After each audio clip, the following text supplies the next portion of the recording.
अस्सलाम वालेकुम। क्या एआई सॉफ्टवेयर इंजीनियर्स को रिप्लेस कर देगी?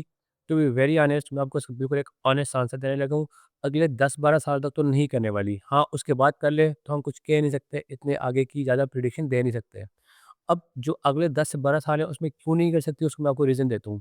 देखो जो सॉफ्टवेयर डेवलपमेंट होती है ना, it is not all about the coding.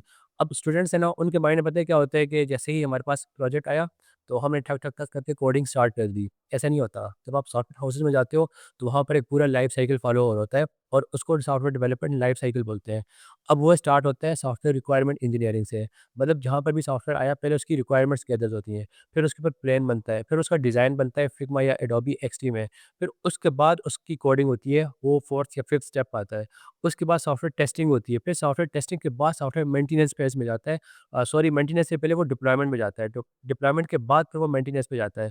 तो ये 7 टू 8 स्टेप्स होते हैं और सॉफ्टवेयर इंजीनियर्स अगर रिप्लेस हो गए तो एआई सिर्फ़ और सिर्फ़ अकेले ये सारे काम नहीं कर सकती। ठीक है? तो सॉफ्टवेयर इंजीनियर्स की नीड होगी अगले 10-12 साल तक और आजकल की जो एआई है वो कोड तो लिख लेती है, नो डाउट वो कोड लिखती है और इवन हर एक सॉफ्टवेयर हाउसेज़ में उन्होंने पेड वर्जन्स देके दिए हुए होते हैं आपको कि आप एआई से ही कोड लिखवाएँ ताकि आप फास्ट वे में कोड कर सकें।